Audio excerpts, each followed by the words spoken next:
Hola, bienvenidos a la clase número 6 de la materia Física Aplicada T. En esta clase vamos a ver los conceptos de trabajo y energía.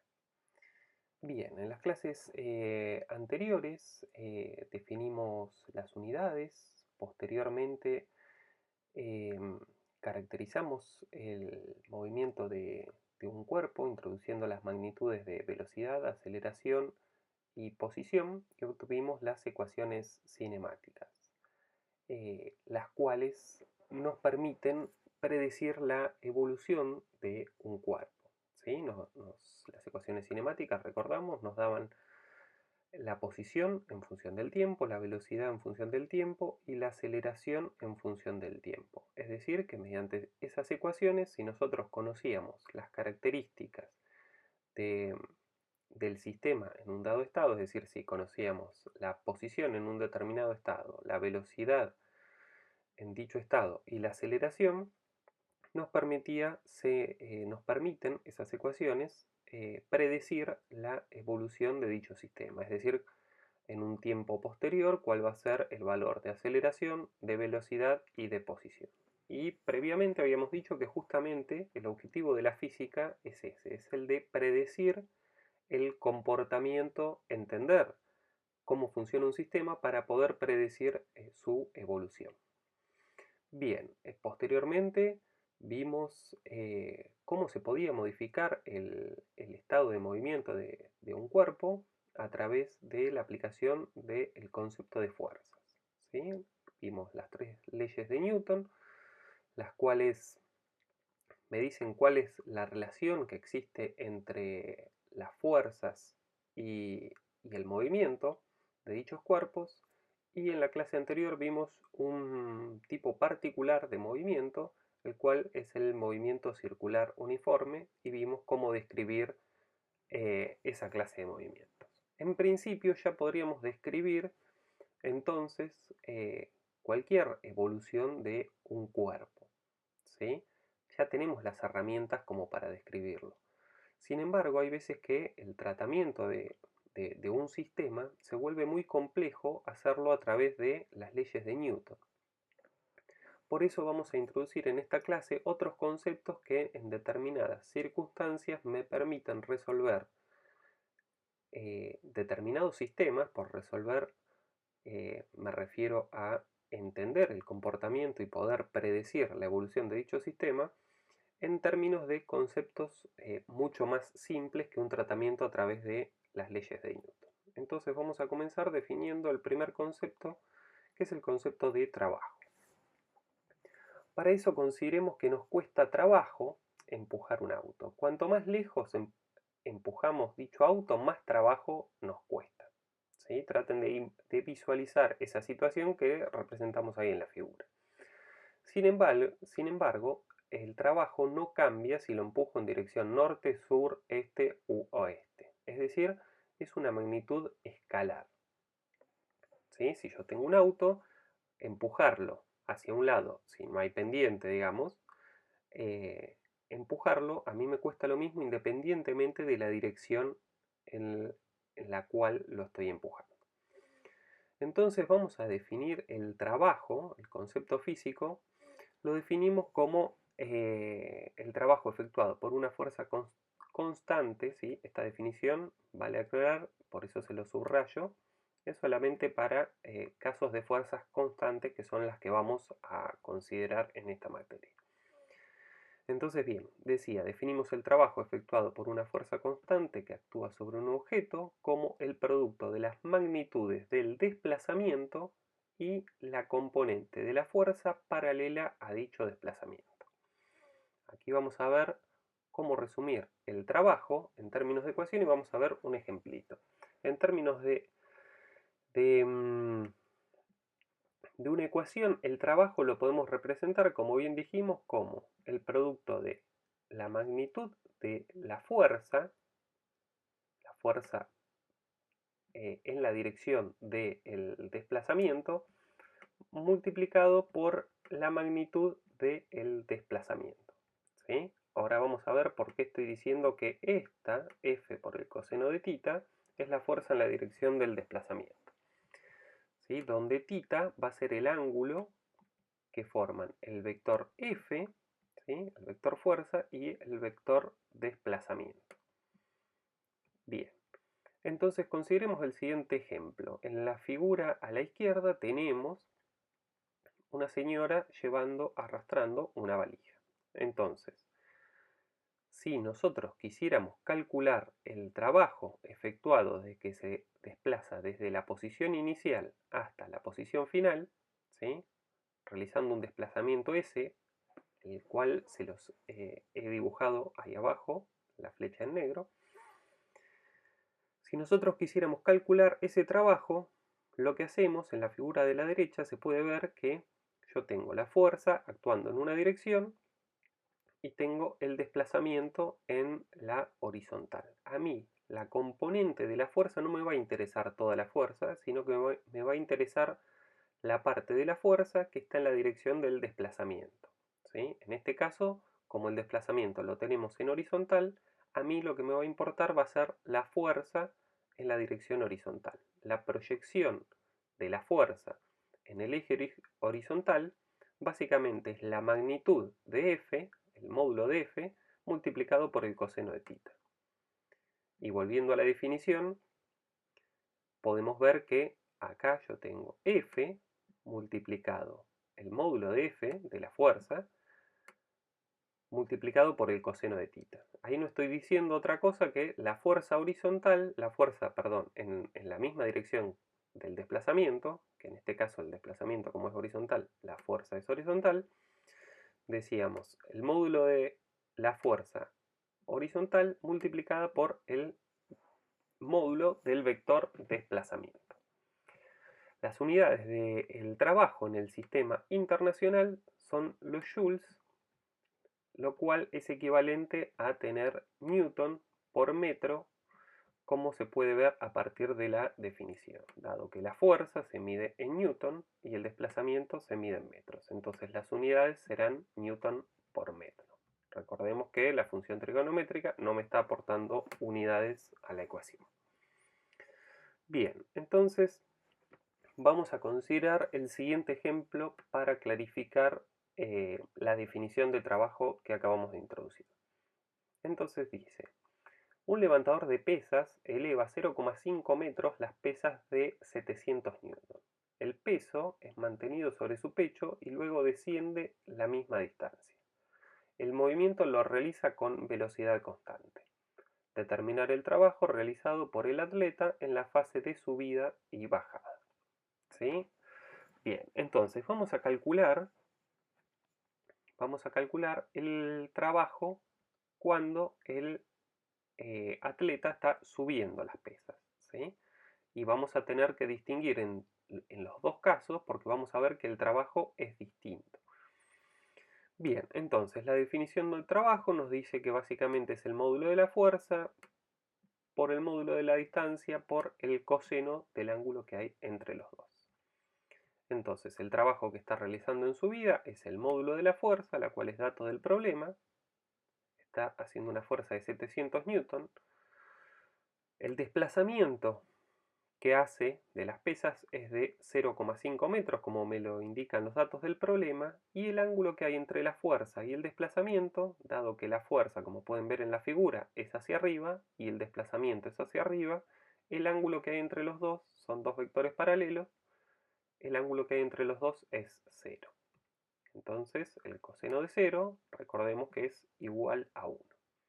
Entonces, el trabajo que realiza el levantador de pesas cuando sube las pesas es de 350 newton por metro, o como bien dijimos en la definición de trabajo, es igual a 350 joules, ¿sí? Lo cual es equivalente. Ahora bien, consideremos ahora el caso cuando el atleta está bajando, ¿sí? En este caso, digamos, la fuerza, él la sigue haciendo hacia arriba, digamos, para evitar que la pesa caiga. Sin embargo, el desplazamiento lo está haciendo hacia abajo. En este caso, la diferencia con el caso anterior que los dos vectores apuntaban en la misma dirección, en este caso la fuerza apunta hacia arriba y el desplazamiento apunta hacia abajo. Entonces, lo que me va a cambiar respecto al problema anterior, ¿sí? La definición de trabajo es siempre la misma, la fuerza que hace es siempre la misma y el desplazamiento también en los dos casos, pero en este caso me va a cambiar el ángulo que hay entre los dos vectores, entre la fuerza y el desplazamiento. En este caso, el ángulo que hay entre los dos, como uno apunta hacia arriba y otro apunta hacia abajo, es de 180 grados.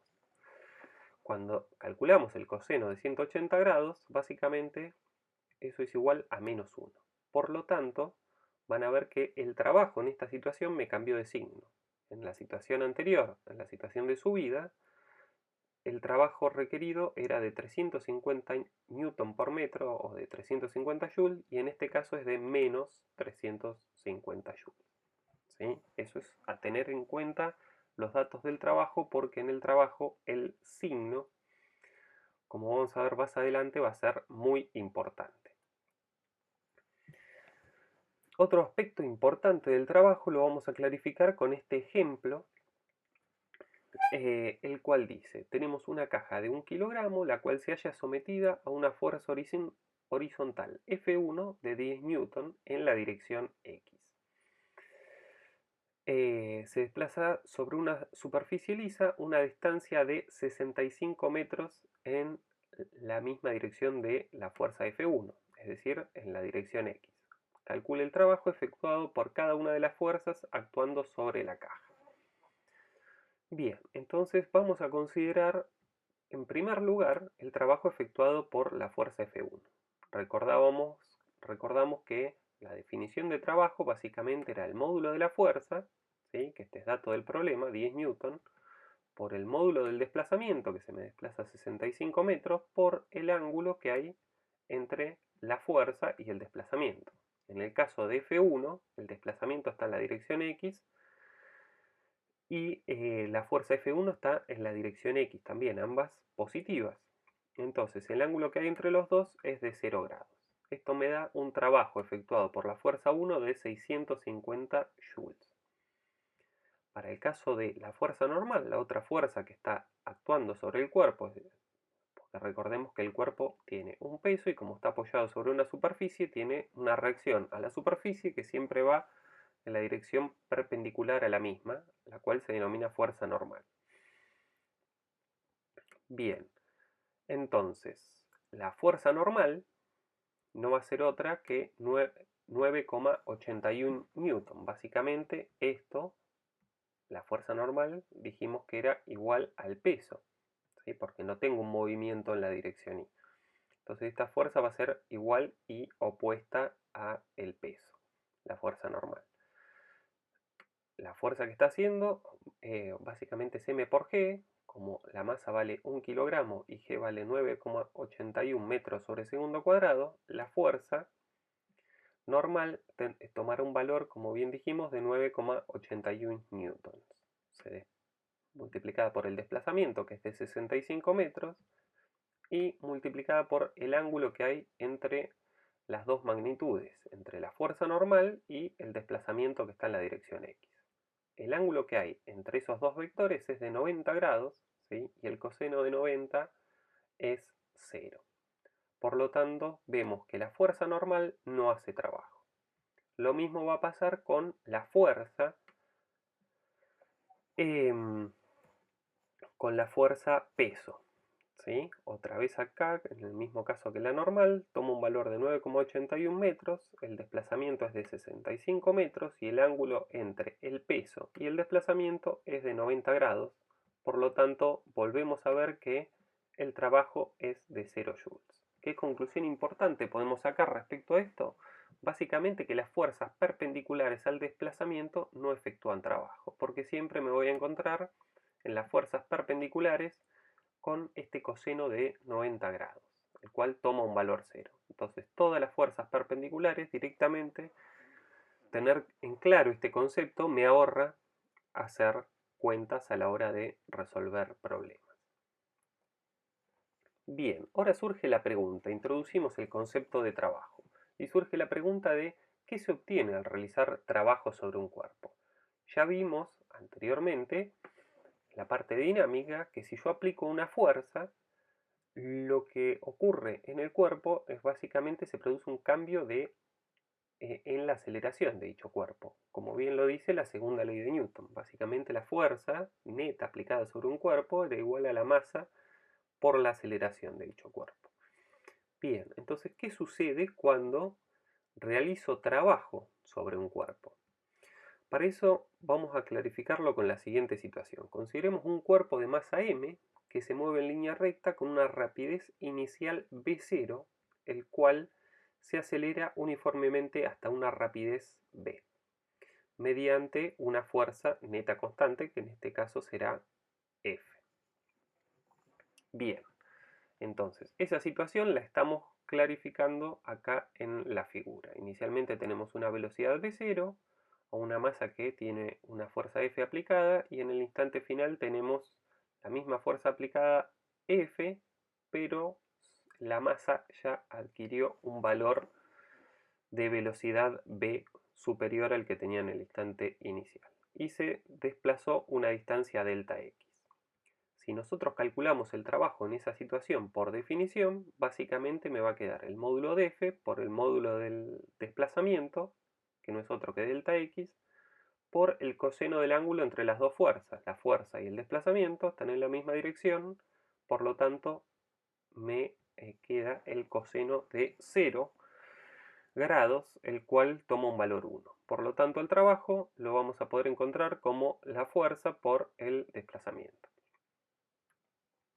Si tenemos en cuenta la segunda ley de Newton, que básicamente nos dice que la fuerza neta actuando sobre un cuerpo es igual a la masa por aceleración, vamos a poder expresar el trabajo de la siguiente manera.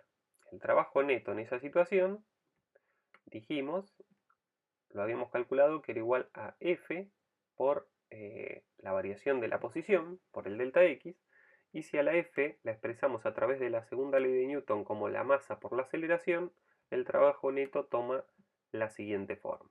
Masa por aceleración sub 0 por el cambio en la posición. Si utilizamos la relación cinemática que habíamos obtenido en la clase 2, la cual nos relaciona la velocidad con el desplazamiento, la velocidad, la aceleración inicial y la velocidad inicial, podemos expresar el trabajo de la siguiente manera. El trabajo va a ser igual a la masa por A sub 0 por delta X, básicamente lo que veíamos acá, y lo puedo expresar de esta manera despejando la aceleración de la ecuación cinemática que habíamos obtenido previamente. Entonces, la aceleración, en este caso, la estoy escribiendo de esta manera, la cual surge de despejar A sub 0 de esta ecuación de acá. Bien, entonces escribiendo el trabajo de esta manera, lo que obtenemos es la siguiente expresión. El trabajo termina siendo igual a un medio de la masa por la velocidad final al cuadrado menos un medio de la masa por la velocidad inicial al cuadrado. Bien, si definimos ahora el concepto de energía cinética, y a la energía cinética la definimos como un medio de la masa por la velocidad al cuadrado, podemos expresar el trabajo como la variación de esta magnitud nueva que acabamos de introducir, denominada energía cinética. Entonces el trabajo lo podemos expresar como la energía cinética final menos la energía cinética inicial, lo que es lo mismo a decir igual a la variación de energía cinética. ¿Sí? Acá, bueno, este signo menos posteriormente al K0 me quedó de más. Esto se conoce como el teorema de trabajo-energía. Básicamente nos dice que el trabajo neto es igual a la variación de energía cinética, que es igual a la energía cinética final menos la energía cinética inicial.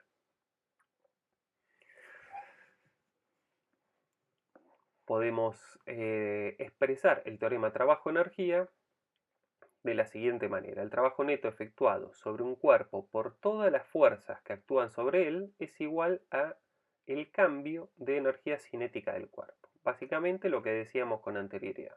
trabajo neto es igual a la variación de energía cinética. Tanto el trabajo como la energía tienen unidades de joules o newton por metro, como habíamos dicho anteriormente en la definición de trabajo. Y ambas son cantidades escalares, ¿sí? Solamente tienen magnitud y no tienen dirección. Vamos a clarificar qué ventaja me supone resolver una clase de problema a través de este teorema de trabajo y energía, ¿sí? Para eso vamos a considerar la siguiente situación. Tenemos un esquiador de 58 kilogramos, el cual está bajando por una pendiente cuya inclinación es de 25 grados. Una fuerza de rozamiento dinámica de 70 newton de magnitud se opone al movimiento. En lo alto de la pendiente, la rapidez del esquiador es de 3,6 metros por segundo. Si despreciamos la resistencia al aire, pide determinar la rapidez en un punto ubicado 57 metros pendiente abajo. ¿Sí? A través del gráfico estamos representando la situación. A la izquierda podemos ver la situación real con la inclinación de la pendiente y el desplazamiento, y en la figura de la derecha lo que les hice básicamente fue el diagrama de cuerpo aislado. Bien, nosotros podríamos resolver este problema a través de las leyes de Newton, como bien dijimos. Ahora, esto tendría un tratamiento más complicado, más complejo, debido a que tendríamos que proyectar cada una de las fuerzas, plantear la sumatoria de fuerzas en X, plantear la sumatoria de fuerzas en Y. A su vez, teniendo en cuenta la segunda ley de Newton, sabemos que esas sumatorias de fuerzas en cada una de las direcciones va a ser igual a la masa por la aceleración. La sumatoria de fuerzas en X me dará la masa por la aceleración en X, y la sumatoria de fuerzas en Y me dará la masa por la aceleración en la dirección Y. Bien. Esta clase de problemas ya los tratamos en la guía de problemas de la parte de cinemática. En este caso vamos a ver cómo resolverlo a través de el concepto de trabajo utilizando el teorema de trabajo-energía. Entonces, bien, si tenemos en cuenta que las fuerzas perpendiculares, acá yo les volví a poner el diagrama de cuerpo aislado de la figura, si tenemos en cuenta que las fuerzas perpendiculares, como dijimos anteriormente, no realizan trabajo, porque recuerden que nos quedaba un coseno de 90 grados, el cual me hacía cero el trabajo por definición. Si tenemos en cuenta eso y que el desplazamiento se produce en la dirección X de este sistema que yo he puesto inclinado, el eje X copiando la pendiente y con la dirección positiva del eje X hacia abajo, las fuerzas que realizan trabajo van a ser las que están en la dirección del desplazamiento, ¿sí? No me van a realizar trabajo las fuerzas que son perpendiculares al mismo. Entonces, en este caso, la fuerza que va a realizar trabajo va a ser, por un lado, la proyección del peso, es decir, la parte del peso, la sombra que hace el vector peso sobre el eje X, el cual a este lo llamamos F1, que no va a ser otra cosa que mg por el seno de 25. ¿Sí? Esa fuerza la llamamos F1 y la tienen representada ahí en la figura. ¿Sí? Yo a la fuerza peso la descompuse en la parte X, que sería mg por el seno de 25, que sería la proyección de esa fuerza a lo largo del eje X, y la descompuse en su parte Y, la cual la proyección de dicha fuerza en el eje Y toma un valor de m por g por el coseno de 25 grados. Bien, entonces, esas son las dos fuerzas que van a realizar trabajo en este problema. La proyección del peso y la fuerza de rozamiento, en este caso fuerza de rozamiento dinámico, porque el esquiador viene en movimiento. Entonces, calculemos el trabajo de cada una de esas fuerzas por separado. Entonces, en primer lugar, el trabajo realizado por la fuerza F1 vendrá dado por definición de trabajo, por el módulo de la fuerza F1, por el desplazamiento por el coseno del ángulo que hay entre los dos. Entonces, si yo F1 ya considero esa proyección de la fuerza F1, el módulo de la fuerza F1 será mg por el seno de 25. mg por el seno de 25 es la fuerza F1, la cual la tengo en la dirección X y apuntando hacia abajo como se ve en la figura. El desplazamiento S que realiza el esquiador, como bien nos lo decía en el enunciado, es de 57 metros. Y el ángulo que hay entre la fuerza F1, la cual está en la dirección X, y el desplazamiento, el cual también está en la dirección X, es de 0 grados. Entonces el coseno de 0 me da 1. Y voy a obtener el trabajo básicamente realizando la siguiente multiplicación, reemplazando los datos de m, que me está dando el enunciado del problema, y g, que ya sabemos que es 9,81 metros sobre segundos al cuadrado. Bien, reemplazando los valores, obtengo que el trabajo efectuado por la fuerza 1 es de 13.706,3 joules. Mientras que el trabajo realizado por la fuerza 2, básicamente el trabajo por definición de la fuerza 2 será el módulo de la fuerza 2 por el desplazamiento por el coseno del ángulo que hay entre la fuerza 2 y el desplazamiento. Bien, entonces tenemos que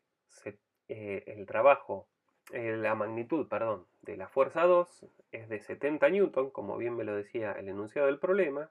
El desplazamiento nuevamente viene a ser 57 metros. Y el ángulo que hay entre el desplazamiento S y la fuerza F2 es de 180 grados debido a que la fuerza 2, es decir, la fuerza de rozamiento dinámico, me apunta a la dirección negativa del eje X, ¿sí? Como pueden ver en la figura, mientras que el desplazamiento me apunta a la dirección positiva del eje X. Por lo tanto, el ángulo entre los dos es 180, el coseno de 180 es menos 1. Bien, entonces el trabajo efectuado por la fuerza 2 será de menos 3.990 joules.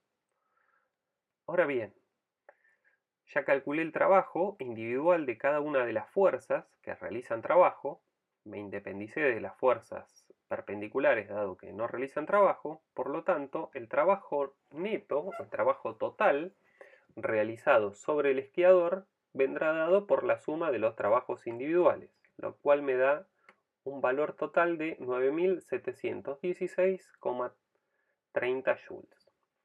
Si tenemos en cuenta el teorema de trabajo y energía que acabamos de definir, podemos encontrar la velocidad final del esquiador, sabiendo que lo que nos dice el teorema de trabajo-energía es básicamente que el trabajo neto es igual a la variación de energía cinética, lo cual es igual a 1/2 de la masa por la velocidad final al cuadrado, menos 1/2 de la masa por la velocidad inicial al cuadrado. Es decir, la energía cinética final menos la energía cinética inicial. Bien, reemplazando los valores de trabajo neto, la masa del esquiador, la velocidad final es lo que yo quiero obtener, y la velocidad inicial, la rapidez inicial, mejor dicho, la magnitud de la velocidad inicial al cuadrado, puedo despejar de esta ecuación el valor de velocidad final, obteniendo un valor de 18,65 metros sobre segundos para la magnitud de la velocidad final, o la rapidez. Como verán, esta forma de resolver el problema mediante el teorema de trabajo y energía resulta mucho más simple que el tratamiento que le hubiéramos tenido que dar a dicho problema si lo hacíamos en términos de las leyes de Newton. Bien.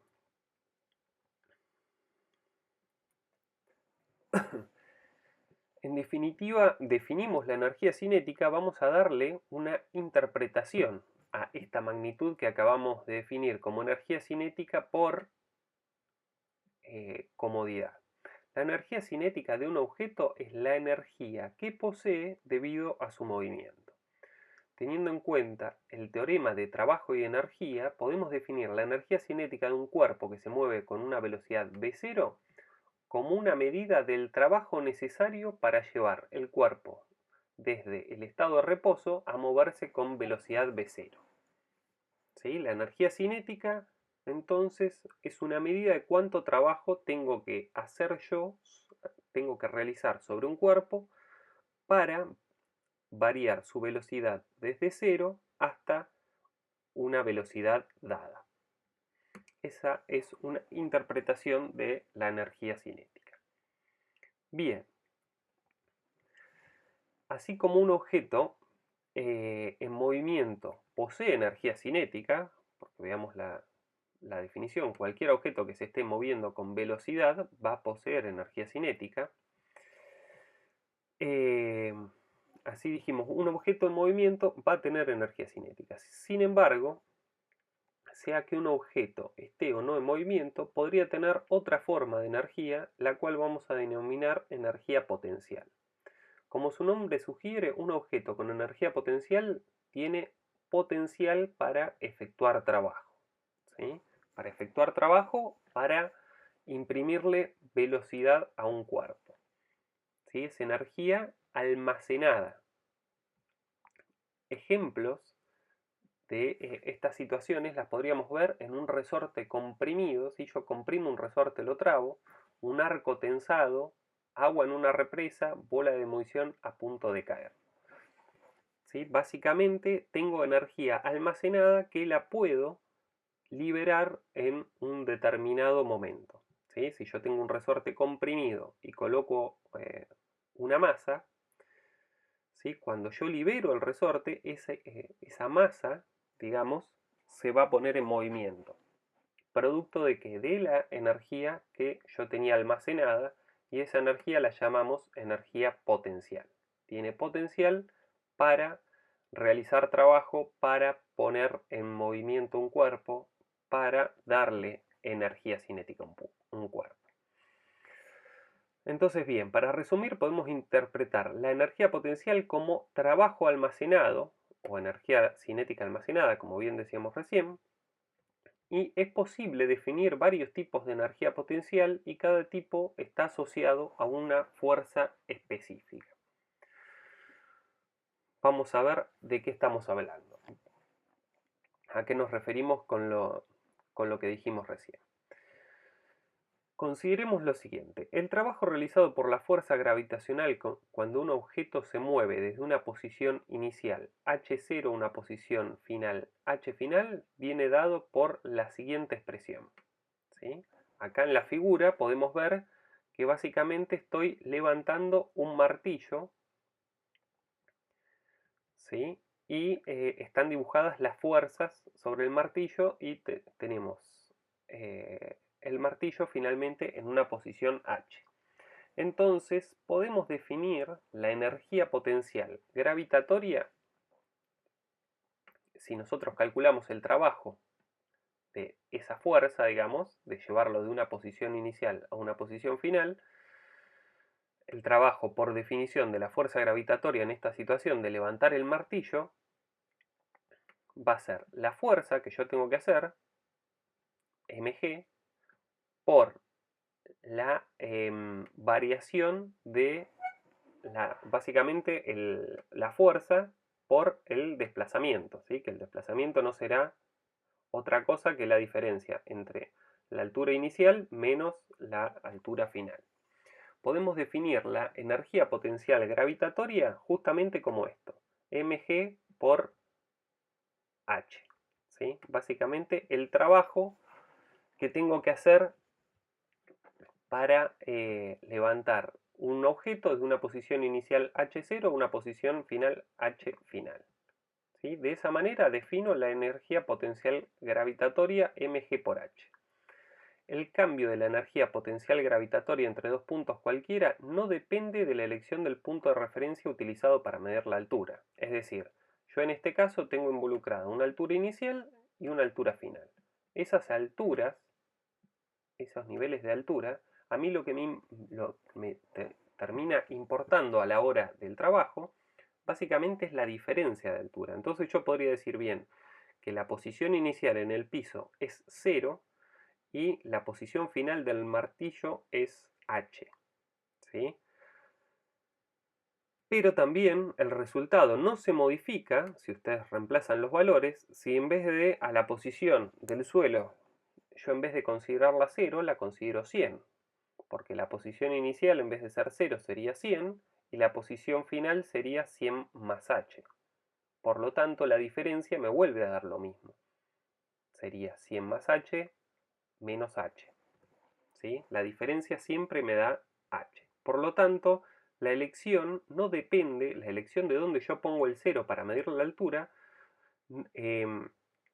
es indistinta para los valores de el trabajo que va a realizar la fuerza potencial gravitatoria. A mí lo que me van a terminar importando van a ser las diferencias.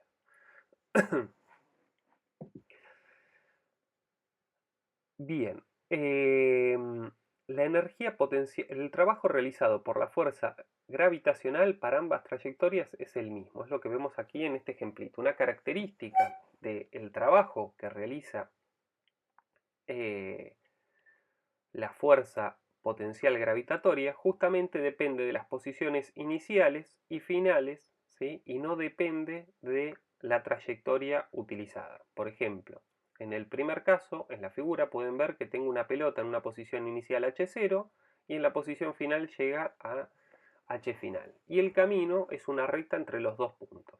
Bien, si considero la pelota de más a la derecha, la posición inicial es la misma, la posición final también es la misma, pero la trayectoria entre el punto de inicio y el punto final es distinto. En este caso, si yo calculo el trabajo realizado por la fuerza gravitatoria, en ir de una situación a otra, el trabajo es el mismo. Solo depende de la distancia vertical entre los puntos inicial y final.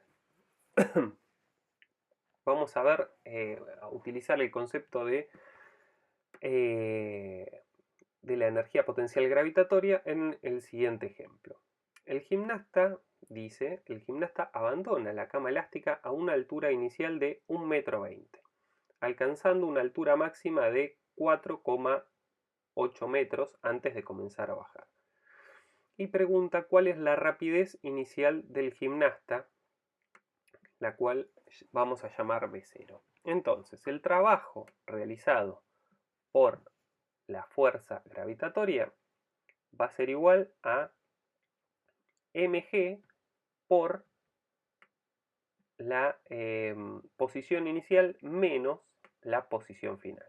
¿Sí? Básicamente lo mismo que hicimos antes, básicamente calculamos el trabajo que realiza la fuerza gravitatoria, es decir, la fuerza mg, la fuerza peso si quieren, en llevar al gimnasta desde la posición inicial, justo en la camilla, la cual se encuentra justo en la cama elástica, la cual se encuentra a 1,20 m de altura y en la posición final se encuentra a una altura de 4,8 metros. Entonces bien, si tenemos en cuenta el teorema de trabajo-energía, podemos ver que el trabajo neto es igual a la variación de energía cinética, como habíamos dicho con anterioridad. ¿Sí? Ahora bien, el trabajo neto también es igual a el trabajo que calculamos ahora explícitamente, que es el trabajo de la fuerza gravitatoria. Entonces, si tenemos en cuenta la definición del teorema de trabajo y energía, la velocidad final la conozco, ¿sí? El módulo de la velocidad final la conozco, y el módulo de la velocidad inicial la conozco, y el trabajo final, perdón, la velocidad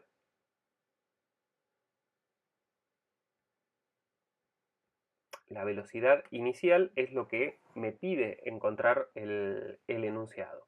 La velocidad final, sabemos que en la altura máxima, la velocidad final va a ser 0, porque alcanzó dicha altura máxima. La velocidad inicial no la conozco, pero sí conozco el trabajo realizado por la fuerza gravitatoria, que no es otro que mg por la altura inicial que es dato, menos la altura final. Bien, de esa ecuación yo puedo despejar básicamente cuál es la velocidad inicial del gimnasta, obteniendo un valor para el módulo de la velocidad de 8,4 metros por segundo. ¿Sí? Entonces vemos que a través de la definición de trabajo y energía podemos resolver problemas de manera mucho más simple. ¿Dónde radica la simpleza también de este tratamiento de los problemas? Es que estamos trabajando con magnitudes escalares, ¿sí? No están involucradas en este tratamiento de los problemas magnitudes vectoriales, las cuales siempre son más complejas de trabajar. Bien. Vamos a ver ahora el concepto de fuerzas conservativas. Vamos a decir que una fuerza es conservativa cuando el trabajo que ella hace sobre un objeto en movimiento es independiente de la trayectoria entre las posiciones iniciales y finales de un objeto, como veíamos en el caso de la fuerza peso o la fuerza de atracción gravitatoria. Veíamos recién en el ejemplo de las dos pelotas de básquet que el trabajo es independiente de la trayectoria, es que a mí me importa solamente la posición inicial y la posición final, como bien lo indica la definición cuando calculamos el trabajo. Solamente me importa la posición inicial y la posición final para el caso de la fuerza gravitatoria. Por lo tanto, esta fuerza será una fuerza del tipo conservativa. Otra característica de una fuerza conservativa es cuando no hace trabajo sobre un objeto en movimiento sobre una trayectoria cerrada, iniciando y finalizando en el mismo punto. Bien, lo cual se me cumple, en este caso, si la altura inicial y la altura final, si la altura inicial y la altura final son las mismas, básicamente el valor del trabajo realizado por la fuerza gravitatoria es 0. Bien. Ejemplos de fuerzas conservativas con las cuales vamos a trabajar: la fuerza gravitatoria, que como bien dijimos recién es una fuerza conservativa; la fuerza elástica, que vamos a ver un poquito más adelante, al igual que la fuerza eléctrica. Ahora bien, lo que decíamos con anterioridad, el ejemplo de la pelota de básquet. Una fuerza es conservativa cuando el trabajo que ella hace sobre un objeto en movimiento es independiente de la trayectoria entre las posiciones inicial y final del objeto. Básicamente lo que clarificábamos recién, el trabajo es el mismo en las dos trayectorias, ya sea que baje en línea recta o que baje a través de esa curva, ¿sí? Porque solamente va a depender de las fuerzas de las posiciones iniciales y finales. Lo que comentábamos recién respecto a una trayectoria cerrada, podemos ver un ejemplito más de que una fuerza es conservativa, dijimos, cuando ella no hace trabajo sobre un objeto en movimiento sobre una trayectoria cerrada, iniciando y finalizando en el mismo punto. Acá vemos el ejemplo de una montaña rusa, ¿sí?, que en la posición inicial H0, luego de dar toda una vuelta, se encuentra nuevamente en la posición H0. Entonces el trabajo a lo largo de una trayectoria cerrada es nulo, dado que la posición inicial coincide con la posición final. Bien, estos son todos ejemplos y características que tienen las fuerzas conservativas. Pero así como hay fuerzas que son conservativas, también tenemos fuerzas que no cumplen con la definición, con las definiciones que acabamos de dar para una fuerza conservativa. Aquí decimos que una fuerza es no conservativa si justamente el trabajo que ella hace sobre un objeto que se mueve entre dos puntos depende del camino elegido entre dichos dos puntos, ¿sí? Como ejemplos de fuerzas no conservativas tenemos la fuerza de fricción, que ya hemos visto, la fuerza de tensión y la fuerza normal. Acá en el dibujo podemos ver un ejemplo de la fuerza de rozamiento, como constituye una fuerza no conservativa, debido a que para el libro arrastrarlo desde el punto A al punto B, ¿sí? Para llevar el libro desde la posición A hasta la posición B, el trabajo que a mí me cuesta sí me depende de la trayectoria, debido a que cuanto más largo sea el camino, más trabajo yo voy a estar realizando. Por lo tanto, para ir de A hasta B me conviene voy a realizar menos trabajo si lo hago a través de la trayectoria azul que si lo hago a través de la trayectoria naranja. Esa clase de fuerzas se denominan fuerzas no conservativas. Por lo general, tanto fuerzas conservativas como no conservativas actúan simultáneamente sobre un objeto. Entonces, el trabajo hecho por la fuerza neta externa puede expresarse de la siguiente manera. Es decir, el trabajo neto, que va a ser la suma del trabajo de todas las fuerzas, lo podemos dividir convenientemente, ahora vamos a ver por qué, entre el trabajo que realizan las fuerzas conservativas y las fuerzas que realizan el trabajo que realizan las fuerzas no conservativas, ¿sí? Hacemos esta distinción y teniendo en cuenta el teorema de trabajo y energía, el trabajo neto es igual a la variación de energía cinética, es decir, un medio de la masa por la velocidad final menos un medio de la masa por la velocidad inicial, ambas al cuadrado. En el caso de que la única fuerza conservativa actuando sobre el sistema sea la fuerza gravitatoria, entonces el trabajo de las fuerzas conservativas, que ya calculamos el trabajo de la fuerza gravitatoria, el trabajo realizado por la fuerza gravitatoria, lo calculamos como mg por h0 menos la altura final. En el caso de que sea la única fuerza conservativa actuando en el sistema, la fuerza gravitatoria, podemos expresar el trabajo neto de la siguiente manera. El trabajo debido a las fuerzas conservativas, el cual va a ser mg por h0 menos h final, recordemos, solamente en el caso de que la única fuerza conservativa sea la fuerza gravitatoria, más, es decir, estoy reescribiendo este término de acá, más el trabajo realizado por las fuerzas no conservativas. Y eso va a ser igual, por el teorema de trabajo-energía, a la variación de energía cinética. Bien. Reescribiendo la ecuación de esta forma, podemos expresar el trabajo de las fuerzas no conservativas de la siguiente manera. Como un medio de la masa por la velocidad final al cuadrado, menos un medio de la masa por la velocidad inicial al cuadrado, es decir, la variación de energía cinética, más mg por la altura final menos mg por la altura inicial. Básicamente habíamos definido la energía potencial gravitatoria como es mg por h. Entonces este término de acá no es otra cosa que la variación, de energía potencial gravitatoria. Bien, ¿por qué hacemos esta distinción? Porque vamos a definir el concepto de energía mecánica como la suma de la energía cinética más la energía potencial. ¿Sí? Sumamos la energía cinética, tenemos la energía cinética por un lado y tenemos la energía potencial por otro. Hasta ahora vimos solamente la energía potencial gravitatoria. Más adelante vamos a ver más. Pero bien, la suma de energía potencial más energía cinética, a eso lo vamos a llamar energía mecánica y la vamos a denotar con la letra E.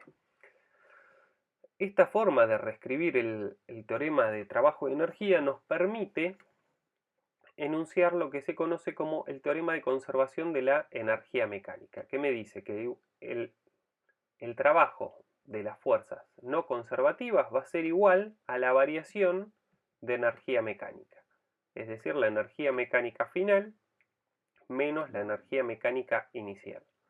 Dicho de otra manera, la suma de la energía cinética más la energía potencial final menos la suma de la energía cinética más la potencial inicial. Esto es justamente lo que estamos diciendo, el trabajo efectuado por las fuerzas no conservativas que actúan sobre un sistema es igual al cambio de su energía mecánica. Vamos a ver un ejemplito. Consideremos, en este caso, un trineo el cual desciende por una pista sin fricción. ¿Sí? La pista no hay fricción, entonces no hay fuerzas no conservativas. ¿Sí? Si no hay fuerzas no conservativas, digamos, si no hay fuerzas no conservativas, el trabajo de las fuerzas no conservativas va a ser igual a cero y la variación de energía mecánica va a ser igual a cero. ¿Qué quiere decir esto? Que en todos los puntos la energía mecánica tendría que valer lo mismo. Y es lo que podemos comprobar acá, donde en cada punto del trineo descendiendo he graficado, les grafiqué acá el valor que toma la energía cinética y la energía potencial y por último la energía mecánica. Entonces, inicialmente el trineo parte desde el reposo, ¿sí? Si nosotros colocamos el cero de la energía potencial gravitatoria abajo en el suelo, ¿sí? De la pendiente, entonces inicialmente, para este caso, el trineo sale desde la partida con velocidad inicial igual a cero, lo que hace es que la energía cinética valga cero, y tiene un valor dado de energía potencial de 600.000 joules. Esto hace que la energía mecánica en el punto superior de la trayectoria valga 600.000 joules, porque recordemos que la energía mecánica es la suma de la energía cinética más la energía potencial. Bien, descendiendo ya en el segundo punto, el trineo comienza a ganar velocidad, por lo tanto empieza a ganar energía cinética, como se puede ver. Ahora, en el segundo punto, la energía cinética ya vale 200.000 joules. ¿Y de dónde provino esta energía? Esta energía provino de la energía que estaba almacenada en forma de energía potencial. Si ahora analizamos, la energía potencial en el segundo punto vale 400.000 joules. Pero, sin embargo, la energía mecánica sigue valiendo 600.000 joules. Es decir, 200.000 joules que estaban almacenados en forma de energía potencial gravitatoria se convirtieron en energía cinética. Sin embargo, la energía mecánica se me sigue manteniendo, dado que en todo punto el trabajo de las fuerzas no conservativas es cero, entonces la energía mecánica en cualquier punto va a valer siempre lo mismo. Es lo que me dice el teorema de conservación de energía mecánica. Si me voy hasta el tercer punto, ahora descendiendo, veo que la velocidad volvió a aumentar, por lo tanto me aumentó la energía cinética, un valor de 400.000 joules. Como estoy bajando, la energía potencial gravitatoria descendió, dado que recordemos que la energía potencial gravitatoria es igual a mg por h. Sin embargo, la suma de las dos, es decir, la energía mecánica, continúa siendo 600.000 joules. Y finalmente, cuando llego a nivel del suelo, ya no tengo más energía potencial gravitatoria, dado que tengo mg por una altura cero, y toda la energía potencial gravitatoria que inicialmente tenía, que eran 600.000 joules, se me convirtieron puramente en energía asociada al movimiento, es decir, en energía cinética. Entonces el valor de la energía cinética en el punto más bajo de la trayectoria será de 600.000 joules.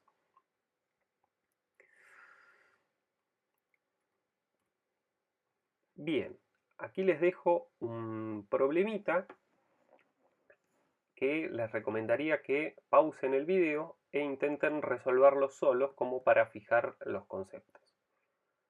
Yo a continuación les voy a resolver el mismo, pero traten de hacerlo solos en primera instancia.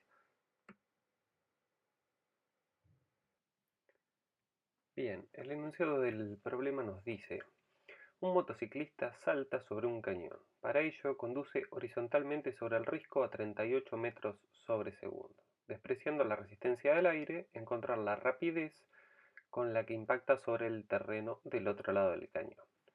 Y aquí tenemos una figura que describe la situación, viendo que inicialmente se encuentra a una altura de 70 metros con respecto al suelo, y ahí está graficada la rapidez. En realidad la velocidad inicial con la que salta.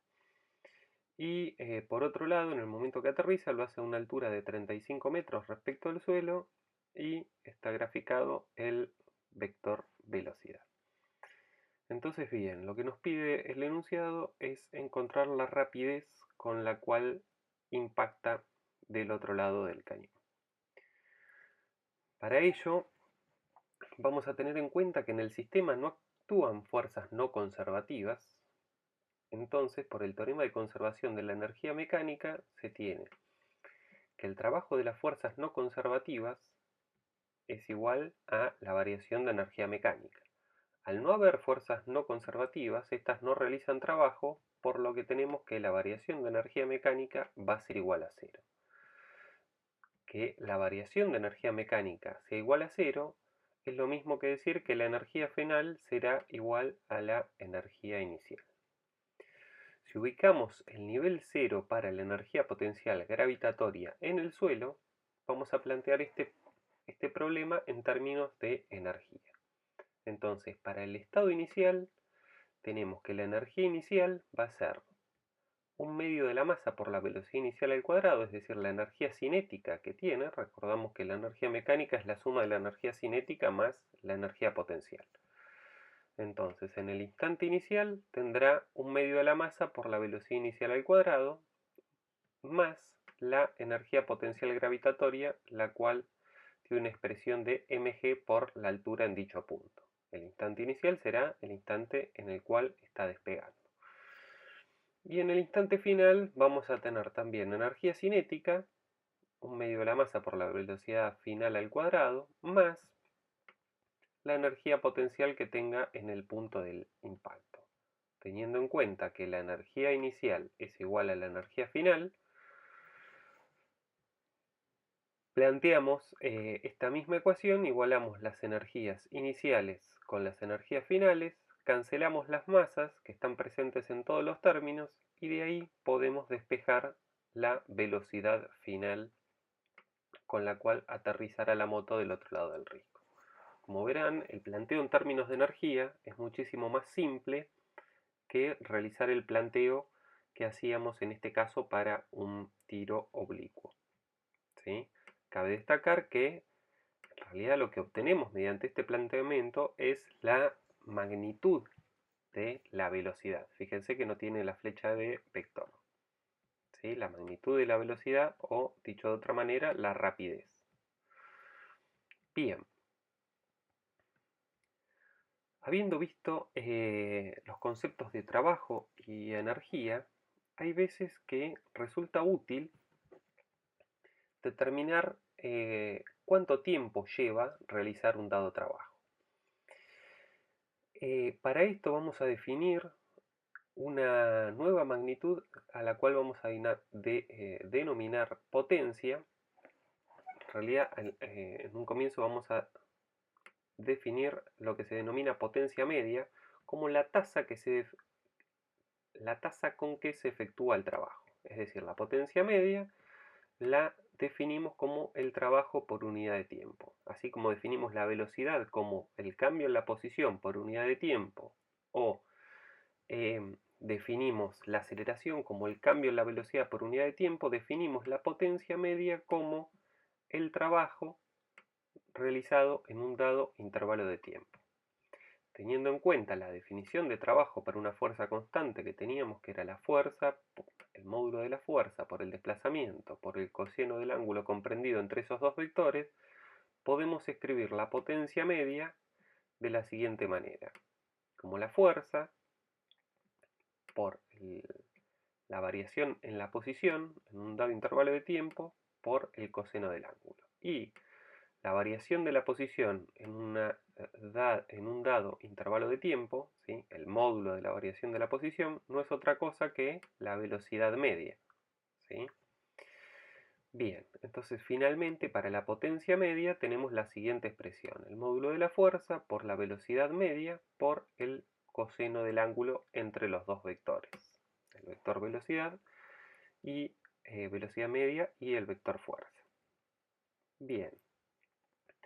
Al igual que lo que hicimos previamente con el concepto de velocidad, que en un primer momento definimos la velocidad media y luego definimos una velocidad más precisa, que era la velocidad instantánea, lo cual hicimos tomando intervalos, analizando el desplazamiento en intervalos muy pequeños de tiempo, podemos hacer exactamente lo mismo con el concepto de potencia, el cual la potencia media estaba definida como el trabajo en un dado intervalo de tiempo. Si consideramos intervalos de tiempo lo más chiquito que podamos, es decir, tomando el límite de esos intervalos de tiempo tendiendo a cero, la potencia instantánea toma la siguiente expresión, básicamente donde se ha reemplazado el concepto de velocidad media. Al tomar intervalos de tiempo muy pequeños, esa velocidad media se me vuelve la velocidad instantánea. Entonces tenemos la siguiente expresión para la potencia instantánea. Bien, y hasta aquí hemos considerado el trabajo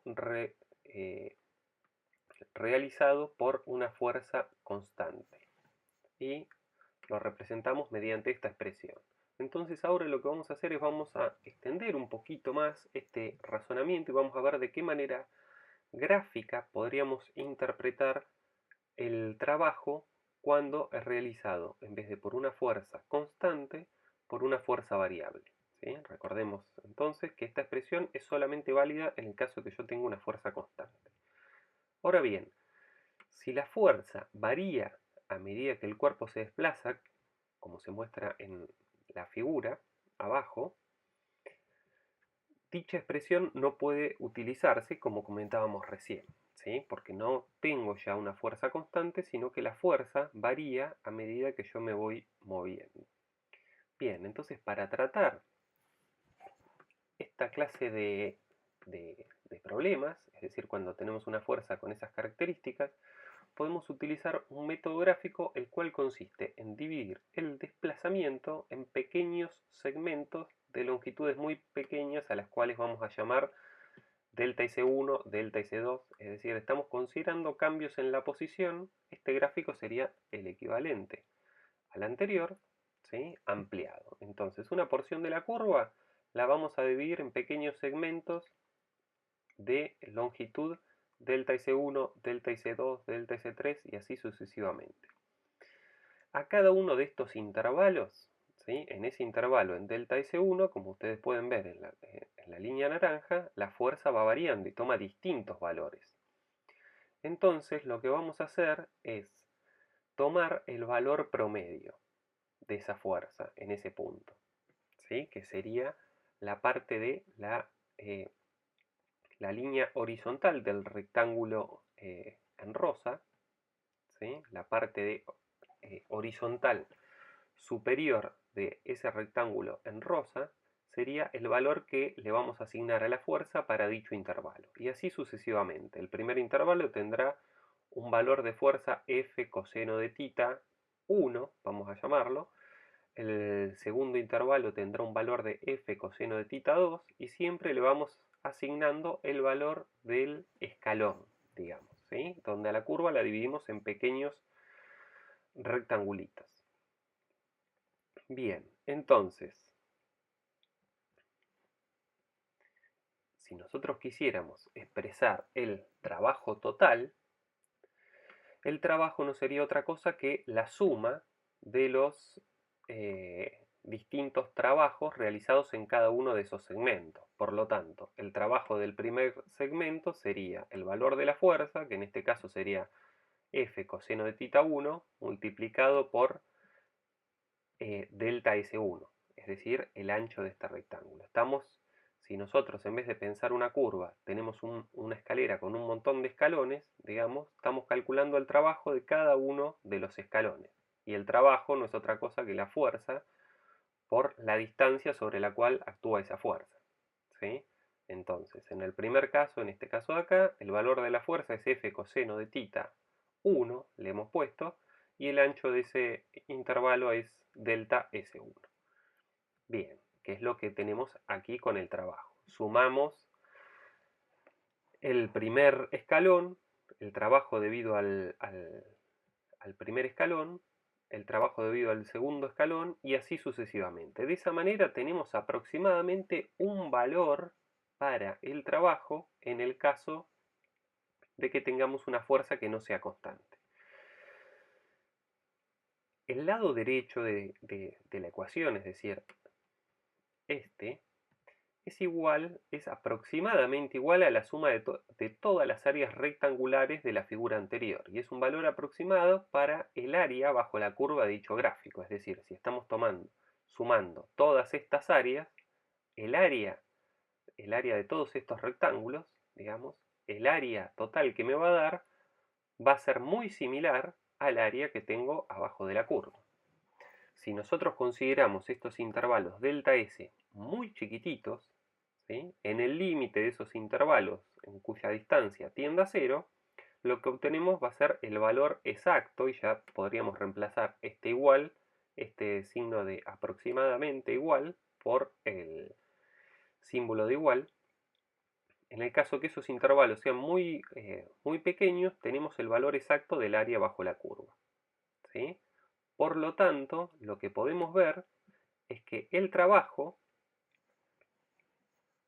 no es otra cosa que el área, el valor que toma el trabajo, no es otra cosa que el área bajo la curva de la componente de la fuerza paralela al desplazamiento versus la posición, ¿sí?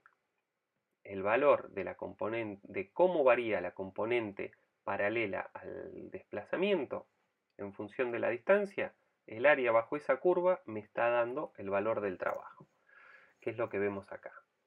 Si tenemos en cuenta el razonamiento anterior, podemos concluir que el trabajo realizado por una fuerza variable sobre un objeto en movimiento es igual al área bajo la curva del gráfico f coseno de θ en función de la posición. F coseno de θ es lo mismo que decir la componente paralela al desplazamiento de la fuerza. Bien, hasta aquí hemos llegado en esta clase. Los espero en el próximo video correspondiente a la clase 7. Hasta luego.